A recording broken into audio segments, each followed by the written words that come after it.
akan datang satu gerombolan jaish, tentera Ka'bati kepada Kaabah. Fa idza kanu bi bayda'an min al-ardi yukhsafu bi awwalihim wa akhirihim. Itu hadis dia. Dan mereka akan melalui satu tempat yang namanya Baida. Yukhsafu bi awwalihim wa akhirihim, akan tenggelam mereka, ditelan oleh bumi daripada awal sampai habis tentera mereka.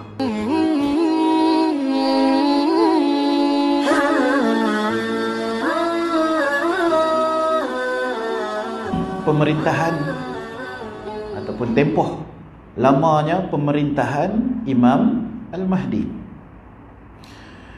Imam Al-Mahdi akan memerintah selama 7 atau 9 atau 30 atau 40. Jadi kenapa ada atau? Kerana ada riwayat yang berbeza-beza.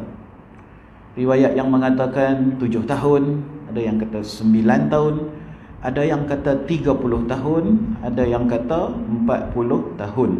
Periwayatan yang berbeza-beza menurut tafsiran yang berbeza-beza. Menurut riwayat yang berbeza-beza. Tetapi mengikut Imam Ibnu Hajar Al-Haytami, Ibnu Hajar ni kita biasa selalu dengar nama dia. Tapi kita jangan keliru, sebab Ibnu Hajar ni ada 2 orang. Kedua-duanya adalah orang yang berbeza. Yang pertama sekali, Imam Ibnu Hajar Al-Asqalani. Imam Ibnu Hajar Asqalani ialah seorang imam hadis. Dia pakar dalam bidang hadis. Kitabnya yang berjudul Fathul Bari, yang tu adalah Imam Ibnu Hajar Asqalani. Beliau mensyarahkan ataupun menghuraikan kitab kepada Sahih Al-Bukhari. Sahih Al-Bukhari pula adalah kitab kepada Imam Al-Bukhari yang diberi gelaran sebagai Amirul Mukminin fil Hadis, iaitu ketua kepada semua ulama-ulama hadis. Kitabnya dikatakan adalah kitab yang paling sahih sekali di dunia selepas Al-Quran. Kitab Sahih Al-Bukhari. Jadi kalau kita dengar hadis-hadis kan, Nabi SAW bersabda sekian diriwayatkan oleh Al-Bukhari. Bermakna diriwayatkan daripada Sahih Al-Bukhari, daripada kitab Sahih Al-Bukhari. Yang menghuraikan kitab tu pula ialah Imam Ibnu Hajar Asqalani. Itu yang pertama. Yang kedua pula Imam Ibnu Hajar Al-Haytami. Ibnu Hajar Al-Haytami tidak sama dengan Asqalani. Asqalani ni dia pakar dalam bidang hadis. Kalau Haytami, dia pakar dalam bidang fiqh. Dia banyak mengarang kitab-kitab fiqh, membahaskan masalah-masalah fiqh. Fiqh ni halal haram lah.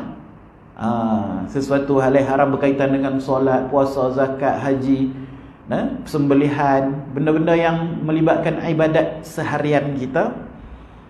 Jadi itu adalah bidang kepada Ibnu Hajar Al-Haytami. Jadi dalam kitab ni dia merujuk kepada Imam Ibnu Hajar Al-Haytami. Menurut beliau, semua itu adalah benar. Kerana riwayat yang mengatakan 7 atau 9 itu melihat kepada zaman keemasan pemerintahannya. Dan riwayat yang mengatakan 30 tahun itu melihat kepada zaman pertengahannya. Dan riwayat yang mengatakan 40 tahun itu melihat kepada keseluruhan masa pemerintahannya. Jadi Imam Mahdi, kita belum tahulah siapa calon dia. Seperti yang telah kita bahas sebelum-sebelum ni. Tapi itulah, kalau dia dah datang, tak ramai yang akan ikut dia. Kerana dia tidak memiliki apa yang diminati oleh orang-orang zaman sekarang. Orang-orang zaman sekarang ni dia minat harta, dia minat kepada sijil, kan? Imam Mahdi main nanti dia tanya hang ada PhD tak ada? Kalau tak ada aku tak mau ikut. Jenuh kan? Contoh sajalah, sebab orang zaman lah dia minat benda-benda macam tu, dia minat, dia suka. Nah, kalau tak ada pengiktirafan daripada TV1, TV2 kami tak mau terima. Contoh, kan? Tak keluar berita harian, tak keluar berita metro, kami tak terima. Jadi lagu mana tuan-tuan? Kita ni nak tahu Imam Mahdi hak betul, kita duk ngaji dah ni, dah tahu ciri dia apa semua. Sekali dia main nanti kita tak beriman pada dia. Tu kita duk risau tu. Ustaz kami bukan takat doa supaya dapat bersama Imam Mahdi. Siap doa nak jadi pak mentua lagi. Pasal Imam Mahdi bila dia main nanti dia akan kahwin. Mudah-mudahan dia kahwin dengan anak perempuan dia. Doa jadi pak mentua Imam Mahdi. Berani. Boleh doa. Baik. Kita tengok muka surat 20. 4.5. Pemegang benderanya. Benderanya adalah berwarna hitam, dan pemegang benderanya ialah seorang anak muda yang akan datang dari arah timur. Timur di sini merujuk kepada timur kepada Arab, timur kepada Madinah, iaitu daripada Iraq dan ke timur. Iraq, Iran, Afghanistan, Pakistan, India, lepas tu Kazakhstan, Turkmenistan tu, Kyrgyzstan, sampai ke Thailand, sampai ke Malaysia, Indonesia, sampai ke China. Semua tu timur. Timur kepada Arab, timur kepada Madinah. Jadi Nabi SAW bagi tahu pemegang bendera Imam Mahdi ni mai daripada timur. Biasalah orang pun sukalah, dah kata timur, oh Malaysia lah kot. Kan? Indonesia lah kot. Pakat-pakat duk claim lah. Sebab kalau ikutkan yang majoriti Muslim ialah Afghanistan, Pakistan, dan belah-belah kita lah. Belah-belah kita, Malaysia, Indonesia, Brunei. Dan kalau Kazakhstan apa semua tu pun ramai juga Muslim di situ. Jadi boleh jadilah mai daripada belah-belah situ kan. Mai belah-belah kita, wallahu alam siapa. Janggutnya nipis. Tu ada ciri-ciri orang Asia lah. Sebab janggut tebal ni belah-belah Arab ya, belah-belah Arab, belah-belah. Tapi kalau tengok kan orang Pakistan, India pun boleh tahan kot janggut dia buat tebal tu. Janggut nipis ni belah-belah kita lah kot. Asia Tenggara ni. Malaysia, Indonesia, Brunei, Thailand, China, kan? Janggut nipis je semua. Janggutnya nipis dan warna kulitnya ada sedikit kuning. Belah-belah kita juga. Ini semua disebutkan dalam hadis tuan-tuan. Bangsa kuning. Kita juga digelar sebagai bangsa kuning, bangsa asfar, bangsa kuning. Sebab warna manusia ni macam-macam warna. Sebelum Nabi Nuh alaihi salam, manusia ni ada pelbagai warna. Sebab apa? Sebab Nabi Adam tu diciptakan daripada tanah yang ada di bumi. Jadi sebanyak mana warna tanah yang wujud di muka bumi, sebanyak itulah warna anak-anak dia, warna anak cucu cicit dia.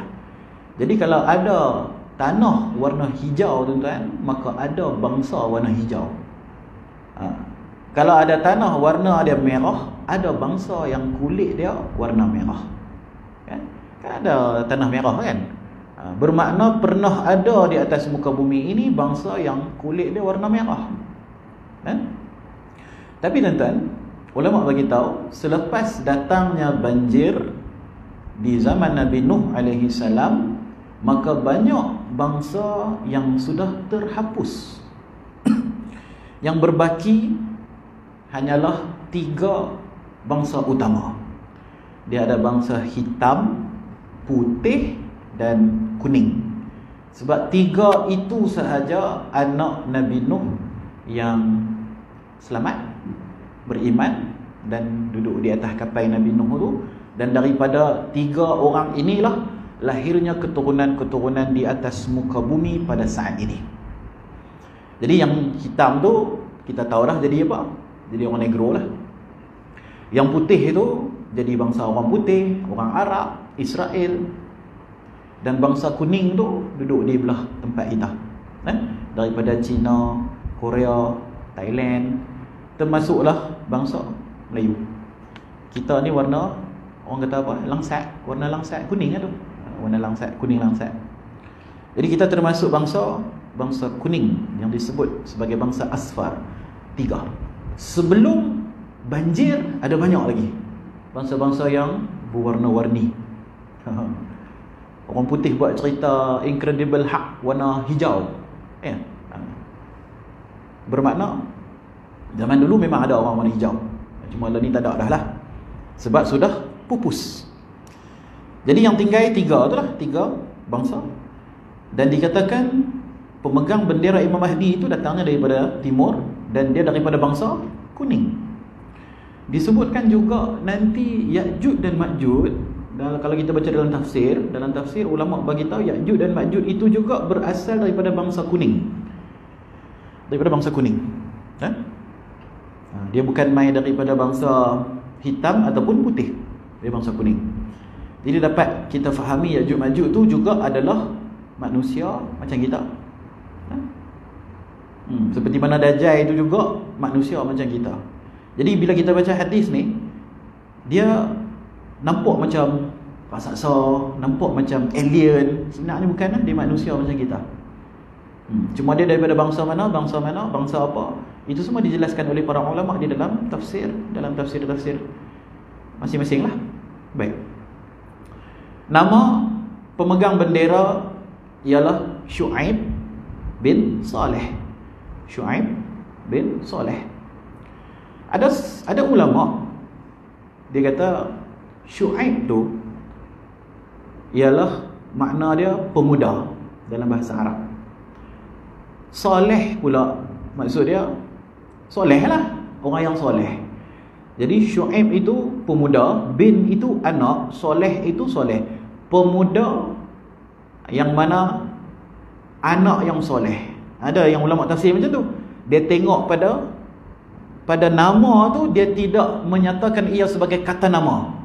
Sebaliknya ia adalah satu ciri ataupun satu sifat. Jadi tak semestinya nama dia Syu'aib bin Saleh.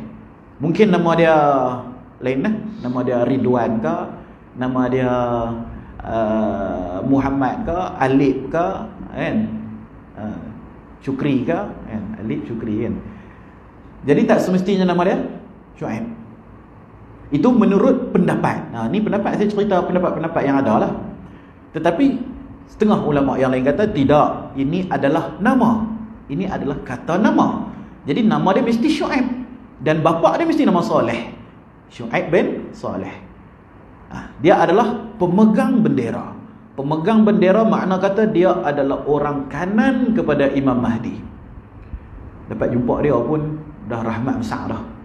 Dapat jumpa dengan Syu'aib bin Saleh ni pun dah cukup rahmat besar dah. Jadi banyaklah orang buat spekulasi, orang membuat andaian mengatakan Syu'aib bin Saleh ni adalah orang di belah-belah kita. Orang di belah-belah kita. Dan kalau kita tengok politik semasa pun, politik dunia, geopolitik dunia, kita nampak belah Asia masih lagi keras dalam melawan Israel. Kalau kita tengok negara-negara yang sudah mengiktiraf Israel ni ialah negara-negara Arab. Bermula dengan UAE, lepas tu Bahrain, Qatar, apa semua pakat-pakat lah. Pakat-pakat iktiraf Israel ketika orang tengah duk sibuk corona. Orang duk sibuk corona. Yang Israel pula duk pergi merata masa Trump sebelum dia turun hari itu, berapa banyak perjanjian yang dia sign. Perjanjian damai. Dan mereka mengiktiraf Israel. Boleh masuk orang-orang Israel ke negara Arab. Boleh masuk ke UAE, boleh masuk ke Qatar dan sebagainya. Mereka bina mereka punya kedutaan di sana lah. Tetapi yang masih berkeras tidak mahu mengiktiraf Israel ialah orang-orang Asia. Termasuklah Pakistan, Afghanistan, Malaysia, Indonesia masih lagi keras. Jadi sampai sekarang ni belum ada dengar lah kata nak iktiraf ke tak iktiraf ke. Jadi nampak dia punya resisten tu, nampak dia punya sifat memberontak kepada arus perdana. Arus perdana ni semua orang pakai ikut Israel. Tapi Malaysia kata tak mau, Indonesia kata tak mau. Jadi bila kita tengok situasi semasa dan kita bagi kena dengan hadis ni, boleh jadilah. Orang yang akan menentang Israel, orang yang akan menentang Dajjal, salah seorang orang kanannya Imam Mahdi mungkin berasal daripada tempat kita. Wallahu a'lam. Terus kalau kita nak kaitkan dengan politik semasa. Baik. Anak muda ini bergelar sebagai pemuda Bani Tamim, dan dia mengetuai angkatan tenteranya dan yang menjadi tulang belakang kekuatannya. Mereka selalu berpakaian putih dan kopiah mereka berwarna hitam. Kopiah dia warna hitam. Di waktu malam bagi pendeta yang khusyuk beribadah kepada Allah Ta'ala, di waktu siang laksana singa yang lapar, maju ke depan menyerang musuh dengan tidak mengenal erti takut dan mundur. Kalau kita tengok budaya umat Islam di seluruh dunia, masing-masing mempunyai pakaian sendiri, pakaian Islamik yang tersendiri. Sebab saya dah pergi banyak negara lah, lebih kurang 50 negara lah. Saya dah pergi ziarah, tengok keadaan, tengok orang Islam di sana dan sebagainya. Dan pengalaman saya berjumpa dengan orang Islam yang pelbagai bangsa ni, rupa-rupanya mereka ni masing-masing ada pakaian tradisional mereka. Macam kita, pakaian tradisional Islamik ni, bukan pakaian tradisional adat bangsa mereka, yang Islamik punya. Macam kita, bangsa Melayu, kita ada pakai tengkolok kan, pakai baju Melayu, pakai kain pelekat kan? Orang Pakistan, India pun mereka ada mereka punya kurta. Muslim di China pun mereka ada mereka punya pakaian mereka, pakaian panjang mereka kan? Dan saya dapati masing-masing juga mempunyai penutup kepala sendiri. Kalau di belah Arab dia pakai kepiah yang lembek tu. Kalau di belah India dia pakai kepiah yang macam kapai tu, kami panggil kepiah kapai. Sebab bentuk dia macam kapai, macam sampan dia duduk atas kepala. Yang tu India. Di belah Pakistan pun macam tu juga. Kalau belah-belah Turki sana dia pakai terbus warna merah ataupun warna putih berbulu-bulu. Macam tu juga di belah Kazakhstan, Kyrgyzstan apa semua pun dia pakai macam kepala apa yang bulu banyak tu, bulu banyak di kepala tu. Jadi satu-satunya bangsa yang majoriti Muslim yang mempunyai identiti penutup kepalanya berwarna hitam ialah bangsa Melayu. Kita pakai songkok, warna dia hitam. Dan disebutkan dalam hadis, bangsa ini selalu berpakaian putih dan penutup kepala mereka berwarna hitam.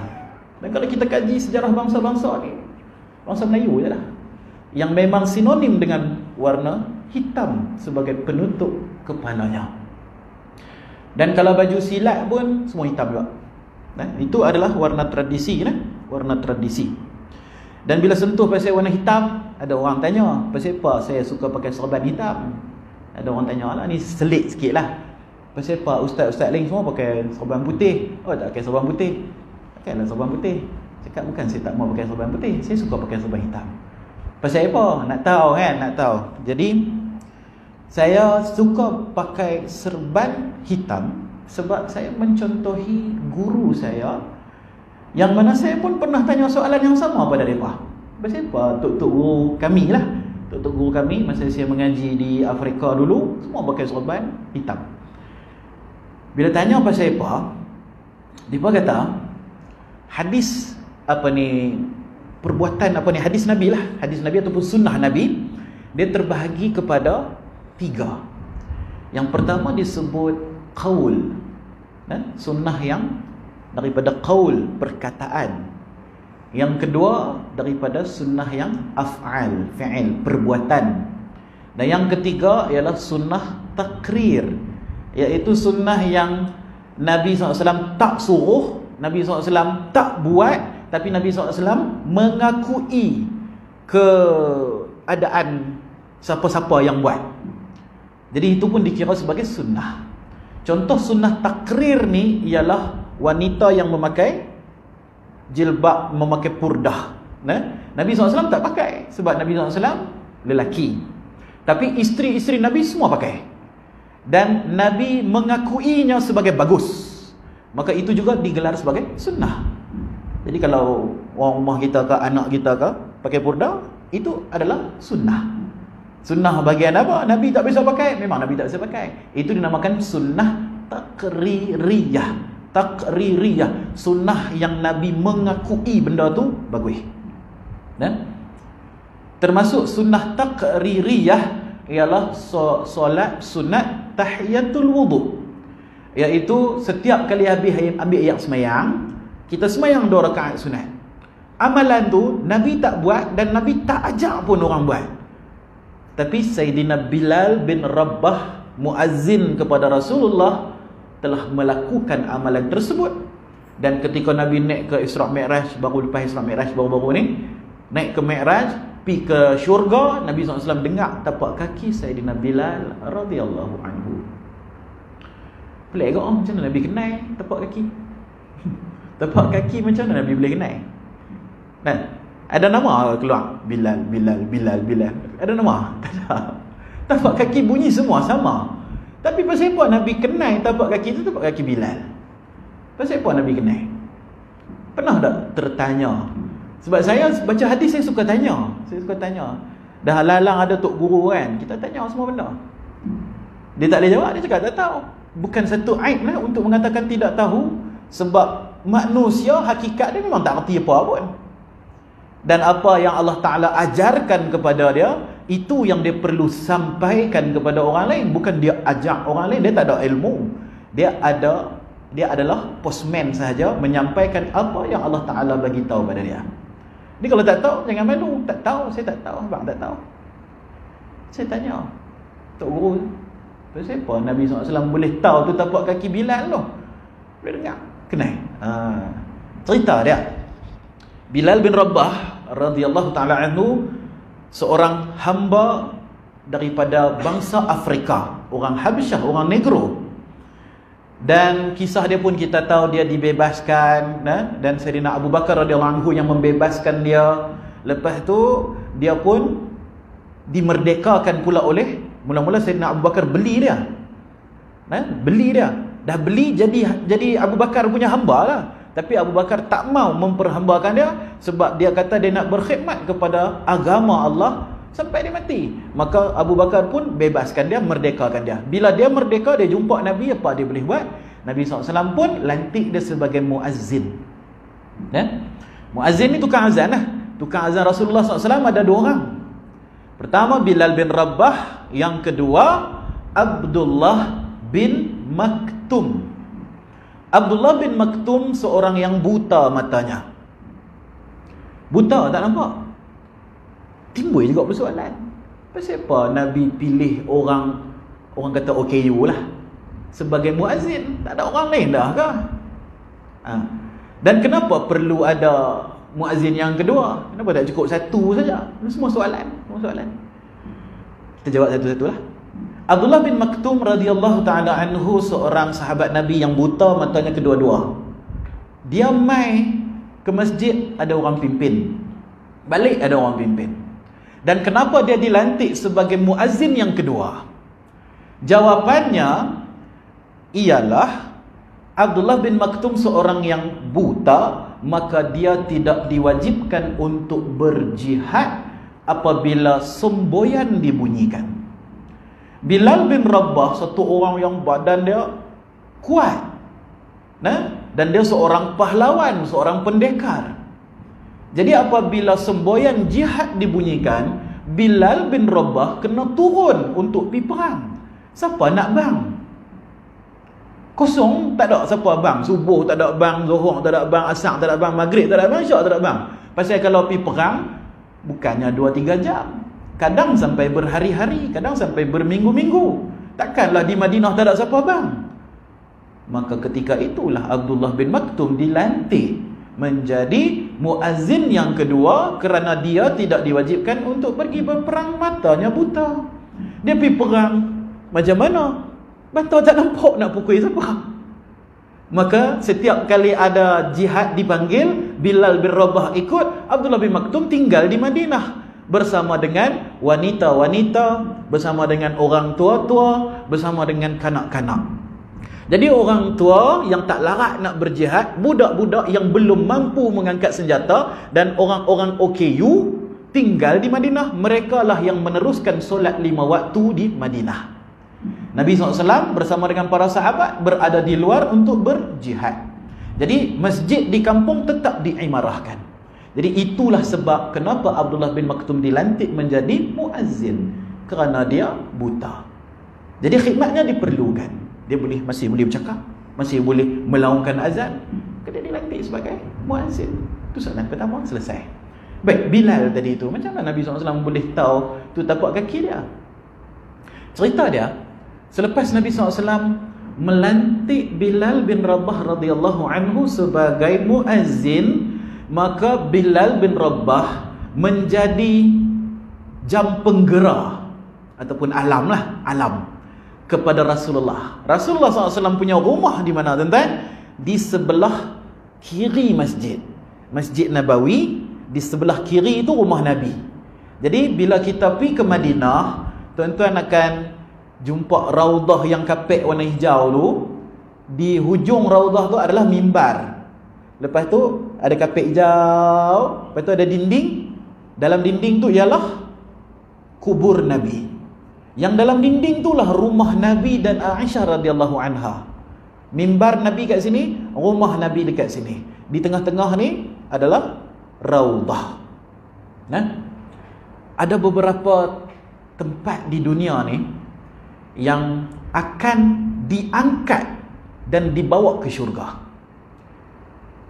Antaranya ialah di antara mimbar Rasulullah dan juga kubur Rasulullah. Di tengah-tengah itu dinamakan raudah.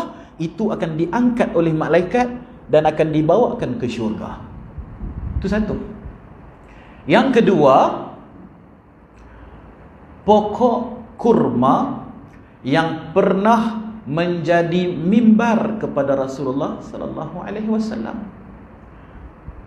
Masa Nabi SAW baru buat masjid, maka ada satu orang tukang kayu, satu orang makcik, dia kata anak dia boleh buat.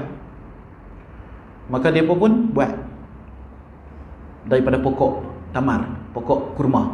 Buat untuk Nabi SAW naik 3 langkah tu, kan? Nabi punya mimbar tu dia kot depan. Sini tak ada mimbar, atas noh mimbar noh. Dia tangga 1, 2, 3 tangga. Lah ni orang dah buat tangga kot tepi lah, tangga kot belakang lah. Yang tu tidak kena dengan sunnah. Bukan salah, tak salah, tak haram ke bid'ah ke apa tak. Cuma seelok-eloknya kita ikutlah sunnah. Sunnah Nabi SAW ni dia tangga 3 kan, 3, 4 betul lah, naik atas tu dan bacakan khutbah, habis turun. Jadi dibuat mimbar tadi tu daripada pokok kurma. Dan pokok tu dah lama, dah usang, dah reput. Maka ada satu orang makcik datang, dia kata anak dia tukang kayu nak buat yang baru. Bila dengar khabar tu, orang ramai ni duduk dalam masjid ni. Nabi SAW baru habis semayang, ada orang main offer nak buat ni. Nabi SAW setuju ya. Terus dengar ada suara tangisan, teriak macam budak kecil teriak ni. Teriak punya teriak, semua orang duduk tengok siapa duduk teriak. Teriak punya teriak, duduk cari siapa duduk teriak ni. Rupa-rupanya mimbar tu teriak. Tempat Rasulullah SAW membacakan khutbah, tempat Nabi SAW bersandar. Teriak dah. Teriak. Nabi SAW pun pergi pujuk. Pujuk, Ustaz pujuk. Dia berhenti teriak. Apa Nabi pujuk? Nabi pujuk dia, Nabi bagi tahu, kamu akan bersama aku dalam syurga. Allah. Untung ni. Tak payah jadi manusia pun tak apa. Jadi pokok kurma tu pun dah cukup untung dah. Jadi manusia ni penuh dengan dosa. Tak tahu masuk syurga, masuk neraka. Jadi pokok kurma tadi, Allah Akbar, untung. Nabi SAW usap dia, Nabi pujuk dia, kamu akan bersama aku dalam syurga. Jadi batang kurma tadi tu pun malaikat akan bawa pergi ke syurga Allah Ta'ala dan akan bersama dengan Nabi SAW. Kedua. Ketiga, Gunung Uhud. Gunung Uhud. Bagi tuan-tuan yang pernah pergi haji, pergi umrah, mesti akan dibawa ke Gunung Uhud. Dan ada mereka tutup dengan cermin apa semua. Dalam tu adalah kubur para syuhada yang gugur syahid ketika perang Uhud. Lebih kurang 70 orang. Termasuklah Sayyidina Hamzah bin Abdul Muttalib, iaitulah pakcik Nabi SAW, yang digelar sebagai Asadullah, singa Allah. Nabi SAW sayang sangat pada dia. Sebab apa? Mula-mula Hamzah ni tak peduli pun pasal Nabi punya dakwah ni. Biar pergi lah, dia nak bawa agama baru, biar pergi dia tak kacau.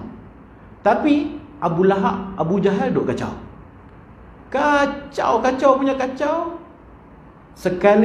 Ada sekali di depan Kaabah, dia nak ganggu Nabi SAW.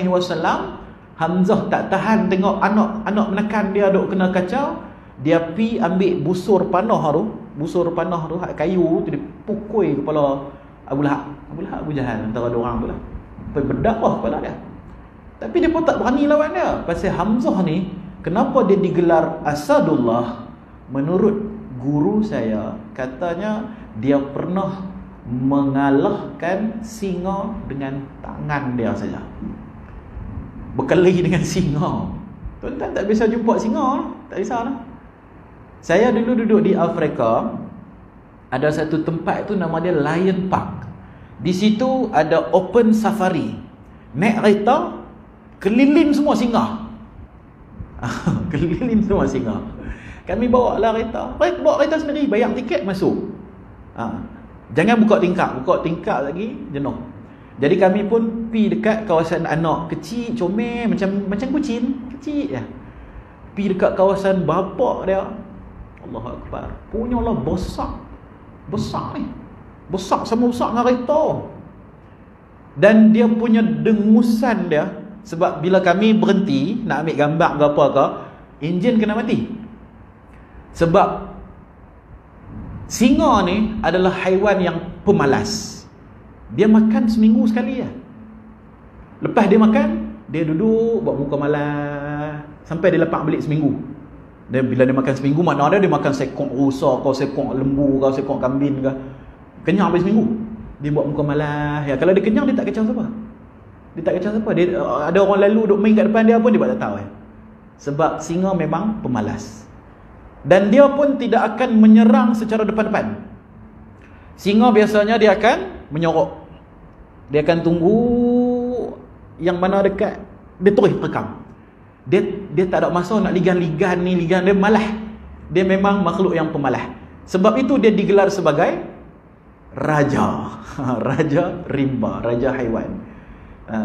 Pasal memang kerja dia bermalas-malasan saja. Duk relax ya. Jadi bila dia duduk relax lagu tu, kita tak boleh kacau mood dia. Kita pergi duduk depan dia, bawa kereta, dengar kereta bunyi asap, bunyi guru-guru. Sekejap dia marah, dia penampak kereta tu lagi. Dia marah, dia boleh goncang kereta tu. Jadi bila sampai, tutup.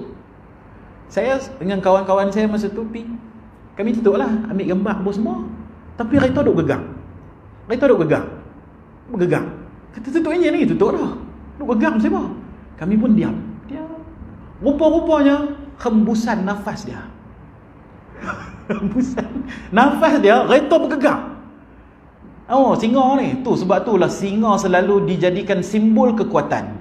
Simbol kekuatan. Orang putih pun jadikan simbol kekuatan. Orang Arab pun jadikan simbol kekuatan. Orang belah Melayu, belah China pun jadikan simbol kekuatan. Memang kuat sungguh. Dia lagu tu je bergegang itu. Bergegang. Kami duk ingat enjin tak tutup ni. Tu singa. Hamzah radhiyallahu anhu, dia kalahkan singa dengan tangan dia saja. Kuat tak kuat tu. Jadi kena pukul. Abu Jahal tak berani kata apa. Hamzah pukul tak apa. Tak usah duk kacau dia lah. Tak apalah. Dia marah. Hamzah pukul dia sekali ya. Lari habis semua orang. Tak berani. Hampa kacau aku punya anak saudara, aku pukul yang buah. Lepas tu dia nak bela Nabi SAW, dia isytiharkan keislaman dia.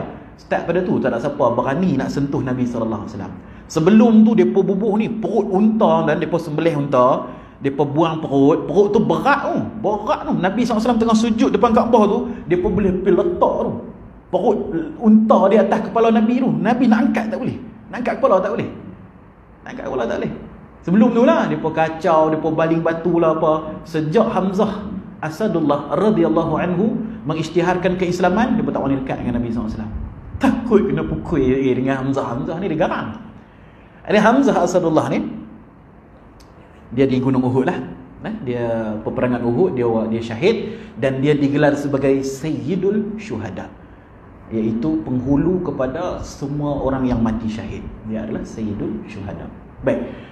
Jadi selepas peristiwa perang Uhud, peristiwa yang berdarah Nabi SAW mengalami beberapa kecederaan.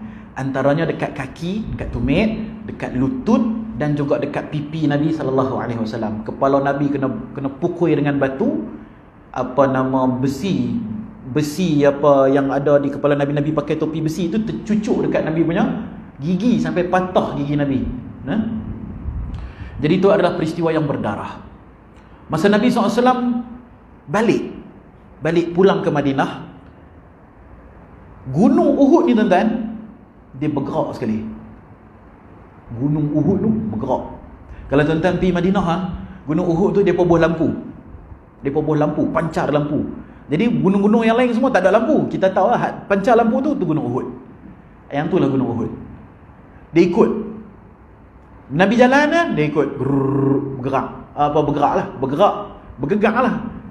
Nabi jalan lagi, bergerak lagi, ikut gunung, ikut Nabi. Nabi SAW pun patah balik pergi kat Uhud. Nabi cakap dengan bukit tu. Sama macam kes pokok tamar tadi tu. Nabi SAW cakap dengan Gunung Uhud. Pujuk. Akhirnya Nabi SAW menjanjikan syurga. Kamu akan bersama aku di dalam syurga. Nabi SAW doa pada Allah, Gunung Uhud ni dibawa ke syurga. Barulah Gunung Uhud tu seronok dan dia tak pergi mana dah. Dia duduk je di situ. Nabi SAW pun dengan para sahabat balik ke Madinah.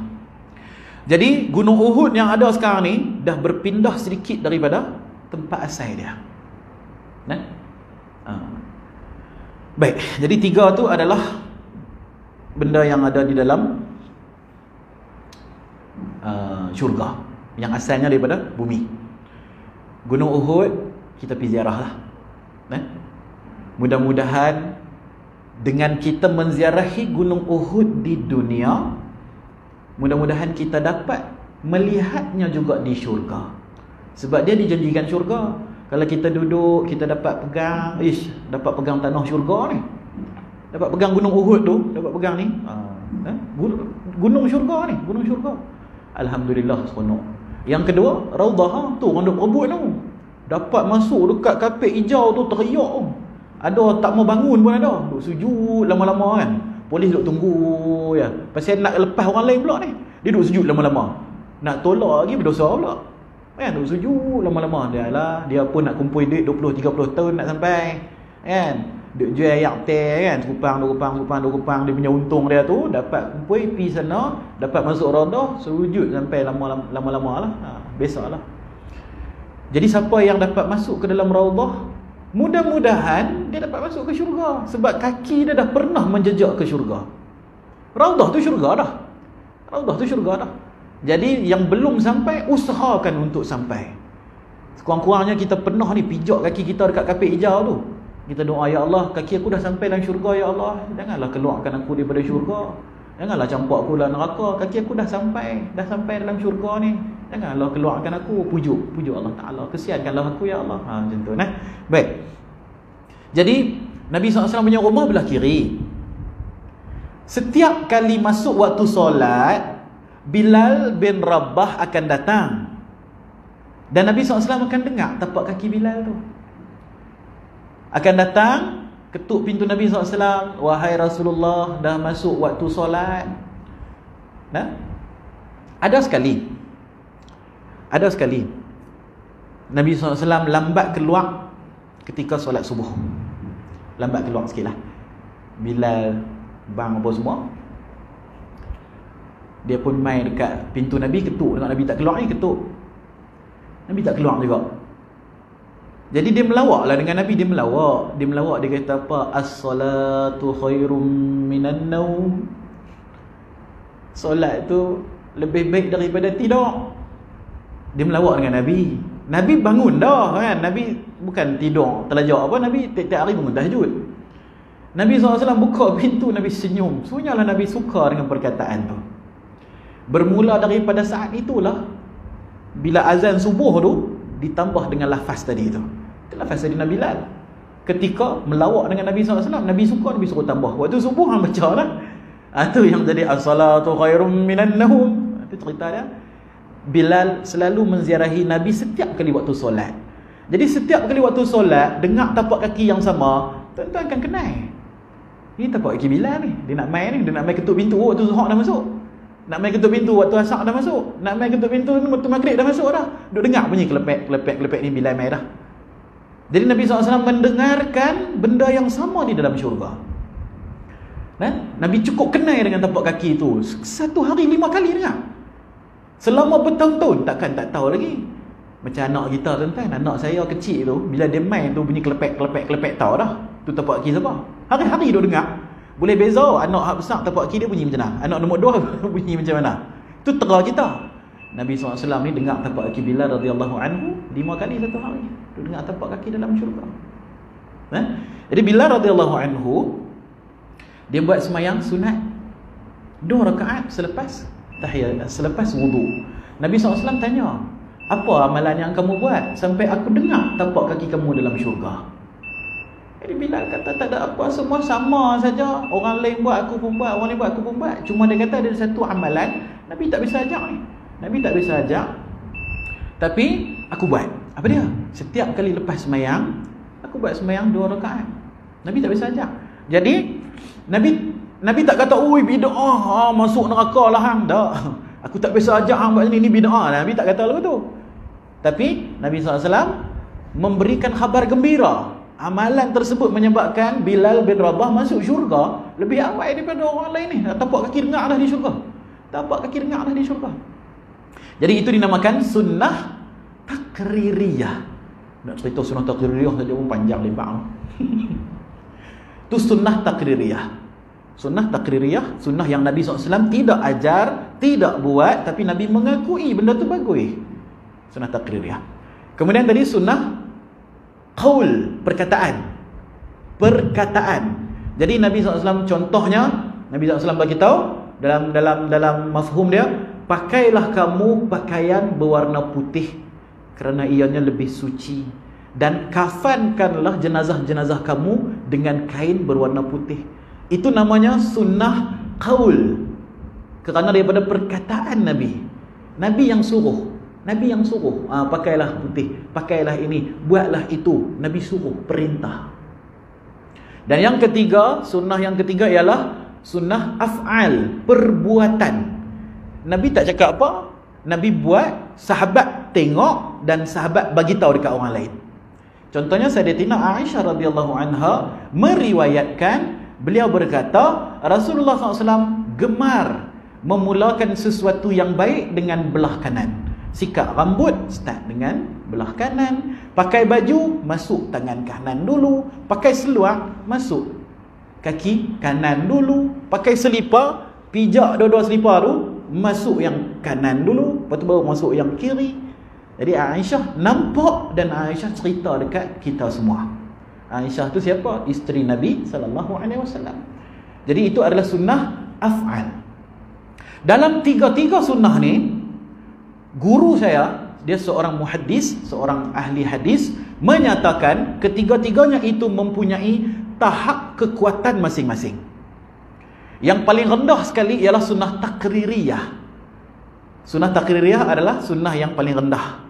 Paling rendah dari sudut kekuatan dia untuk kita ikut. Kekuatan dia, fadilat dia. Sebab Nabi tak buat, Nabi tak suruh. Orang lain buat, Nabi kata bagus. Itu saja. Jadi sunnah takririyah paling bawah. Yang kedua, sunnah qaul. Ada nombor 2, kekuatan dia. Nabi suruh ni, Nabi suruh tu, Nabi suruh ni, Nabi suruh tu. Tapi tak ada riwayat yang kata Nabi buat. Tak ada mengatakan yang Nabi buat, Nabi suruh saja. Contoh lah, kan? Macam pakailah warna putih. Warna putih tu bagus sini. Itu qaul. Dan sunnah yang paling kuat sekali yang sabit terus kepada Rasulullah, yang paling kita kena ikut, fadilat dia penuh, pahala dia penuh, ialah sunnah af'al, iaitu benda yang Nabi buat, orang nampak depan mata, orang cerita, hak tu jugalah kita buat. Jadi menurut guru kami, dalam hadis mereka tak jumpa sahabat meriwayatkan Nabi SAW memakai serban berwarna putih. Bukan Nabi tak pakai serban warna putih, pakai insya-Allah, tapi tak ada hadis yang menyebutkan Nabi SAW memakai serban putih. Yang ada Nabi suruh pakai serban putih. Faham tak beza dia? Satu, sahabat nampak aku melihat Nabi memakai serban warna putih. Kalau ada pun mungkin status dia diragui dan sebagainya lah. Manakala serban hitam pula adalah sunnah af'al, ianya dilakukan oleh Nabi berkali-kali dan sahabat melihat dan sahabat bagi tahu. Nabi SAW contohnya ketika peristiwa Fathu Mekah, pembukaan kota Mekah, penaklukan daripada Madinah patah balik ke Mekah, dan sahabat yang meriwayatkan bagi tahu, dia kata aku melihat ketika peristiwa Fathu Mekah, Nabi SAW ketika itu memakai serban yang berwarna hitam. Jadi bila sabit perbuatan Nabi sendiri, bukan bermakna pakai yang putih itu salah, bukan bermakna kalau ada hadis yang kata Nabi pakai warna putih itu, bukan bermakna benda itu salah, tetapi yang pakai hitam tu dia punya tahap hadis dia sangat kuat, periwayatannya kuat, dan perbuatannya juga jelas dilakukan oleh Nabi SAW. Jadi guru saya lebih suka dia pakai juga putih. Macam saya pakai juga putih. Kadang-kadang pakai, kadang hari Jumaat pakai, kadang hari lain pakai, tapi lebih banyak pakai warna hitam. Jadi kita nak tahu tu ilmu. Daripada situ saya dapat tahu, oh rupanya af'al lebih kuat daripada aqwal lebih kuat daripada takrir. Baru tahu, itu ilmu. Benda yang Nabi buat itu lebih utama untuk kita ikut berbanding dengan benda yang Nabi cakap. Benda yang Nabi cakap lebih utama untuk kita taat berbanding dengan benda yang Nabi akui sahaja. Itu tahapan di dalam ilmu hadis, seperti yang diriwayatkan oleh guru kami. Itu cerita pasal kepiah hitam tadi tu kan. Shu'aib bin Saleh tadi tu, dia memakai kepiah yang berwarna hitam. Di waktu malam bagi pendeta yang khusyuk beribadah kepada Allah Ta'ala, di waktu siang laksana singa yang lapar, maju ke depan menyerang musuh dengan tidak mengenal erti takut dan mundur. Mudah-mudahan Shu'aib bin Saleh ni dari kalangan kita lah. Mudah-mudahan lah dapatlah juga rasa seronok tu kan. Watak-watak akhir zaman dapat kat kita, syok lah kan. Tak sebab bangsa lain dah ada. Turki 600 tahun jadi khalifah kan. Dia pun bukan Arab pun. Turki, orang Turki 600 tahun. Turki Uthmaniyah tu menjadi khalifah. Dia pegang seluruh negara-negara Islam, empire Islam. Bangsa mereka sudah dimuliakan. Bangsa Arab daripada awal lagi, sebab Nabi SAW daripada bangsa Arab, kan? Di belah India pun, belah India Pakistan tu pun dulu khalifah Islam daripada situ juga, yang Genghis Khan semua tu, kerajaan Mogul ke apa nama, saya tak ingat tu sejarah dia, kan? Belah kita tak ada. Belah kita tak ada. Sedangkan kita ramai. Kita ramai, tapi tak ada orang kata yang perkara yang signifikan dalam sejarah, ataupun sejarah itu dipadam. Sejarah ada tapi dipadam mungkin, kan? Tapi tak ada sejarah yang signifikan yang mengatakan bangsa belah timur ini ada buat sesuatu yang besar kepada Islam. Mungkin ada, tapi mungkin sejarah dipadam sebab kita kan kalah perang. Siapa yang menang perang, dia akan tulis sejarah. Sejarah ditulis oleh orang yang menang. Bila kalah, kalau mereka nak muhung kita sejarah pun, kita boleh kata apa? Bila dah kalah, mereka akan bagi silibus baru kita lah. Lah ni aku nak hang baca sejarah ni saja. Sejarah lama kami sudah bakar. Satu generasi okey lagi, memerontak lagi, tak suka British, tak suka penjajah, tak suka Jepun. Generasi yang kedua masih ada sikit lagi, kan? Sebab hak atas tu duk kata hang tak usah lah duk ikut apa ni semua penjajah jahat apa semua, kan? Macam nenek saya anti dengan Jepun sampai lah ni. Jepun tak boleh tengok langsung, anti pasal dia hidup zaman Jepun, tak suka, kan? Kita pula duk tengok drama Jepun lah, duk makan takoyaki lah, duk makan sushi lah, marah dia. Dia tak suka, Kan? Sebab dia duduk zaman Jepun. Mai generasi yang ketiga, habis. Rambut ikut macam orang putih, kan? Baju nak ikut macam orang Korea, nak ikut macam orang Jepun, nak ikut penjajah-penjajah apa semua. Dah tak ada benci, tak ada apa, jatuh cinta, jadi sayang, gambar dalam apa? Handphone, buka telefon, gambar orang Jepun, gambar orang putih. Kan? Dekat dinding-dinding penuh poster. Kan?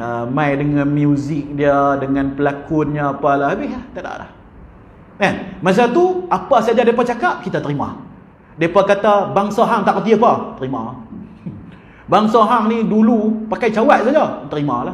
Orang putih kata, bangsa hang dulu kalau hampa nak tahu, masa kami main perang tu, main serang hampa ni, main serang hampa di Melaka, hampa lawan kami pakai keris je. Dia cakap kat kita dulu tu. Percaya habis semua orang. Percaya? Saya pun percaya sebab dia tulis dalam buku sejarah. Buku sejarah sekolah tu, dia tulis apa? Portugis main, orang Melayu lawan pakai keris. Masuk akal kan? Tak masuk akal tu. Faktor kekalahan Melaka kepada Portugis kerana Melaka lawan Portugis pakai keris, dia kata. Portugis main pakai meriam, dia pakai keris. Tak kerti sangat ke nenek moyang kita ni? Tak kerti sangat ke? Tuan-tuan tahu tak meriam siapa yang cipta?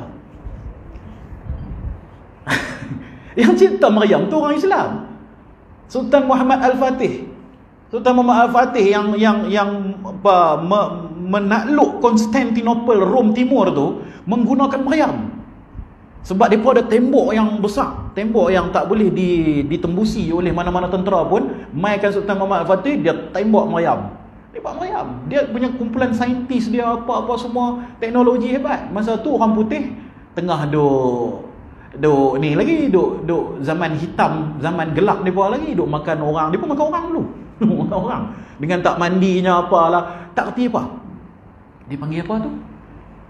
Dia panggil zaman apa tau. Lepas tu berlaku Renaissance ke apa. Kan kalau dalam sejarah ada cerita kan. Lepas tu barulah depa ambil teknologi-teknologi yang ada, depa develop balik lah dan sebagainya lah. Jadi orang Islam dulu yang pakai meriam, orang Islam dulu yang pakai senapang. Dan Melaka dulu bernaung di bawah Turki Osmaniyah. Banyak ni dalam sejarah. Ada jumpa dengan pensyarah yang bahagian sejarah ni, depa duk kaji ni sejarah hubungan kerajaan Melaka dengan Turki. Depa duk berutus surat ni daripada zaman Hang Tuah lagi, duk berutus surat lah dengan sultan apa di Turki sana. Sebab kerajaan Islam di tanah Melayu ni bernaung di bawah kerajaan Turki, sebab Turki ni khalifah. Dia khalifah, dia empire Islam. Ada depa buat apa ni? Buat drama tu, drama Sultan Abdul Hamid tu. Yang Turki tu, cerita Turki. Orang Turki buat Sultan Abdul Hamid. Ada satu babak tu, pernah kawan saya tunjuk kat saya. Dia terima surat daripada kerajaan Melaka. Kerajaan Melaka. Ini adalah saudara kita di timur jauh, dia kata. Kan, cerita, bagi laporan apa semua. Dan bila ada hubungan diplomatik, bermakna teknologi dikongsi. Kan? Kalau tuan-tuan tahu sejarah Patani, sejarah Patani, sebab saya dulu berkawan dengan orang Patani. Masa saya belajar dekat South Africa dulu, ada satu orang kawan saya ni, dia orang Patani. Dia pernah cerita kat saya lah, dia kata di Patani dulu ada meriam. Ada meriam. Dan orang putih nak serang tak dapat. Asyik kalah ya, kena tembak dengan meriam mereka. Depa kena kalahkan dulu meriam tu. Jadi di Patani ada meriam ni. Melaka tuan-tuan, bahasa Melayu menjadi lingua franca. Lingua franca tu apa? Bahasa yang diketahui oleh seluruh alam. Cina pun reti, India pun reti, Arab pun reti, orang putih reti, Portugis reti, semua reti cakap Melayu. Kerana majunya Melaka ketika itu, moden, maju, kaya. Tiba-tiba perang pakai keris kan. Kita percaya bulat-bulat. Pasal apa? Kalah perang. Yang menang tulis sejarah. Kita ikut. Generasi pertama tak terima, generasi kedua tak terima, generasi yang ketiga dia hantar artis-artis gelek sikit, kita pun suka. Apa dia cakap semua kita percaya. Start daripada situ bangsa kita jadi tak ada jati diri. Apa saja orang Melayu buat, tak ada kan, semua down, semua tak hebat. Apa saja orang putih buat, semua hebat. Dia generasi kedua, generasi ketiga, dia mula kita apa benda orang kita buat semuanya tak betul. Semuanya salah, semuanya tak hebat. Padahal kita mempunyai sejarah yang begitu hebat lah, begitu hebat. Tuan-tuan kena jumpa sendirilah dengan profesor-profesor yang mengkaji sejarah Melayu, tamadun, di belah Kedah kan, kerajaan Kedah tua, kerajaan di belah Kelantan, dan sebagainya. Mempunyai sejarah yang cukup panjang. Dan dikatakan juga apa, kapal perang Tariq bin Ziyad, sahabat Nabi yang membuka Andalusia, yang menyerang Andalusia, dikatakan juga kapalnya itu dibuat di Kedah. Ada satu orang pensyarah, dia bahagian sejarah ni lah dia kaji kan, buat daripada kayu yang mana dulu buatnya di Kedah, dia kata kan. Wallahualam, dia ada lah dari dalil dia apa semua kan, dia ada dia punya dapatan-dapatan sejarah dia kan. Jadi kita tak tahu sejarah bangsa Melayu kita ni sampai terang mana, sampai terang mana keagungan dia, kehebatan dia dalam keilmuan herba, ilmu lautan, ilmu kaji bintang. Sebab kalau siapa yang biasa mengaji pondok, tok guru ni, dia punya khazanah ilmu dia begitu hebat. Khazanah ilmu dia begitu hebat. Kita jumpa ulama-ulama, kitab-kitab ulama Fatani ni, ulama-ulama Fatani, ulama Palembangi lah, apa-apa semua, depa bukan sahaja mengarang kitab agama, depa karang kitab kimia, depa karang kitab herba perubatan, karang kitab strategi peperangan. Tok guru pondok bagi tahu, ada satu orang syekh tu, dalam kitab dia ada formula untuk menghasilkan emas. Tu orang putih pun tak reti sampai lah ni, tapi orang Melayu tahu dah. Nak buat emas ada campuran-campuran tertentu, dia campur jadi emas. Jadi emas. Emas 1 gram 200 setengah lah ni. Campur dapat sekilo. Kaya kan, sekilo 250,000 kan. 2 kilo setengah juta, 4 kilo sejuta kan. 4 kilo emas buat kepai macam min plastisin jadi emas. Siapa tak mau ilmu tu? Orang Melayu dah. Kena tanya tok guru pondok. Tok guru pondok dia tahu. Ada beberapa ulama yang mengarang kitab dan sebagainya, ilmu tu ada. Jadi sejarah kalau kita ikut orang putih, bangsa kita tak erti apa. Tapi kalau kita tengok dalam kitab-kitab Jawi lama kan, khazanah ilmu begitu banyak dalam tu. Bermakna ada banyak lagi ilmu yang mungkin dicuri oleh penjajah-penjajah ni. Penjajah dia mai sebelum dia pergi merdeka kita, dia kau habis semua kita punya kitab kimia, kitab ilmu lautan, kitab ilmu kaji bintang, dia bawa pergi tempat depa. Ada satu orang ustaz tu, dia Ustaz Amin ke apa yang famous tu, yang dia kata dia pergi cari dekat Perancis ke apa, kitab Melayu lama tu yang cerita pasal sejarah-sejarah pasal benda-benda teknologi apa semua, depa tak bagi baca. Depa kata ni kami punya, tak boleh baca. Masuk pun tak boleh kat perpustakaan depa. Padahal buku tu buku orang Melayu. Buku Melayu tulis. Jadi kita ni diambil semua ilmu, lepas tu dihantar, diajar pula sejarah yang baru, kata bangsa hang tak erti apa. Perang dengan Meriam pun pakai kerih, dia kata. Kita pakai percaya. Jadi kita pun bila dah jadi lagu tu, jadi lemah. Jadi Su'aib bin Saleh, mudah-mudahan dia di kalangan kita adalah satu berita gembira buat kita, alhamdulillah. Baik. Lagi 5 minit pukul 9 kita berhenti. Muka surat 21 4.6, gempa bumi yang akan menelan tentera As-Sufyani. Ini penting tuan-tuan, ini sangat penting. Ini sangat penting. Kita baca dulu kisah dia.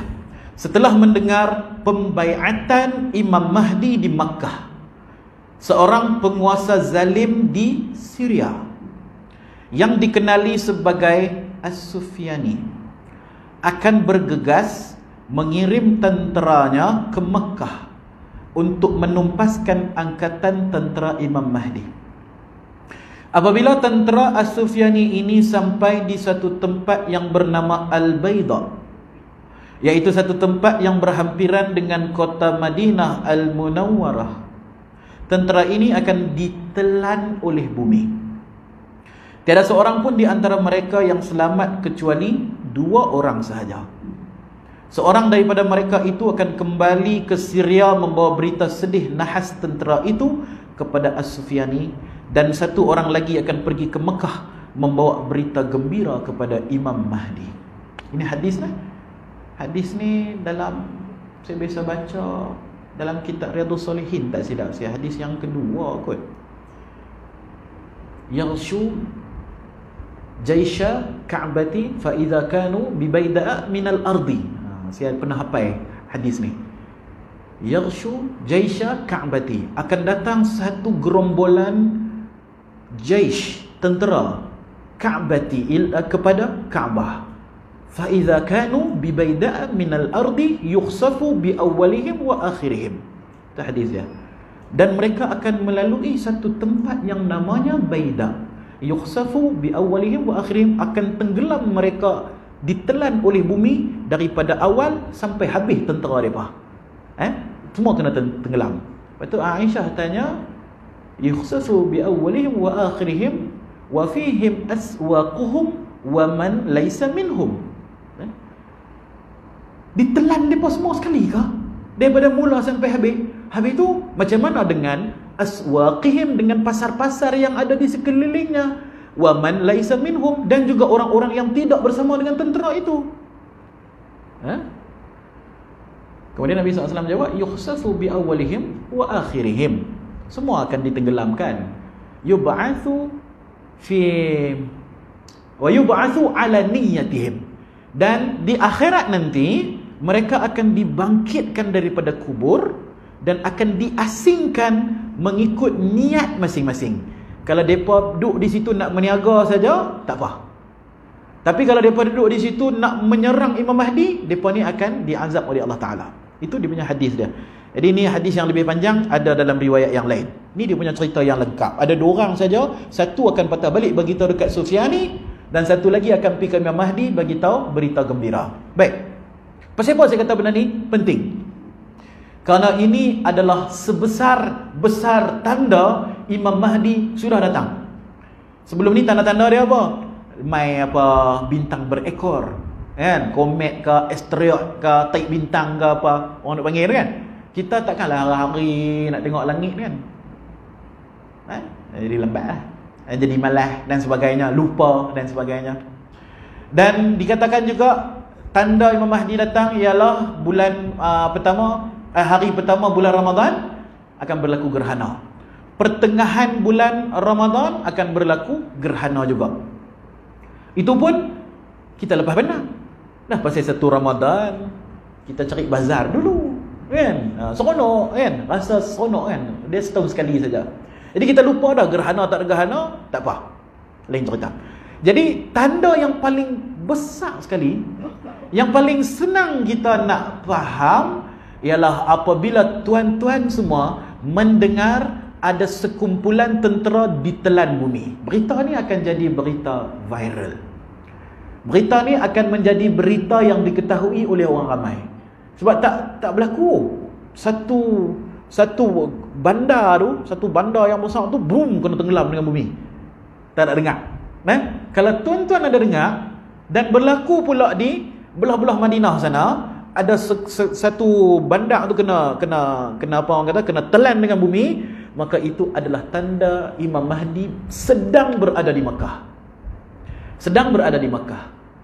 Dalam hadis yang lain Nabi SAW beritahu, apabila kamu mendengar akan Khalifah Allah Al-Mahdi, kamu datanglah kepadanya, berbaiatlah dengannya, walaupun kamu terpaksa merangkak di atas salji. Kapal terbang tak boleh naik, kereta tak boleh naik, basikal tak boleh naik, jalan kaki daripada Parit Buntak jalan kaki. Nak sampai ke Mekah tu mesti lalu pergunungan Everest apa semua kan? Terpaksa merangkak di atas salji, kena pi untuk berbaiat kepada Imam Al-Mahdi. Jadi kita tunggu, ada siapa kena tenggelam dengan bumi? Ada, bermakna Imam Mahdi duk ada di Mekah. Duk ada di Mekah, sedang menunggu. Banyak lagi saya nak cerita ni sebenarnya, tapi itulah masa dah habis. Jadi kita tak beralih ke muka surat 22 lah, sebab saya ada benda lagi nak cerita pada muka surat 21 ni. Nanti tolong ingatkan saya, insya-Allah. Alhamdulillah tuan-tuan, syukur pada Allah Ta'ala dapat kita selesaikan pengajian kita pada malam ini. Dan terima kasih atas sumbangan tuan-tuan kepada madrasah kami lah. Pasal kami nak buat madrasah, nak buat pondok di Sungai Kecil Liang sana. Tuan-tuan tuan punya sumbangan insya-Allah menjadi saham akhirat dan juga bermanfaat di dunia kepada orang yang mengambil manfaat daripada harta tersebut. Jadi saya minta maaf, minta ampun sekiranya ada salah silap cakap, dan saya minta maaf sekali lagi sebab saya tak bersama tuan-tuan untuk solat Isyak sebab saya dah jamak. Saya daripada Kampung Gajah ni. Daripada Kampung Gajah saya ada pergi kursus. Ada satu kursus kemahiran di sana. Saya terus main ke sini, tak balik rumah lagi. Jadi saya terus dah jamak Maghrib dan Isyak. Jadi saya terus balik. Saya minta izin pada tuan-tuan semua untuk terus balik ke rumah saya lah. Sebab esok nak pergi Kampung Gajah balik pukul 5 pagi.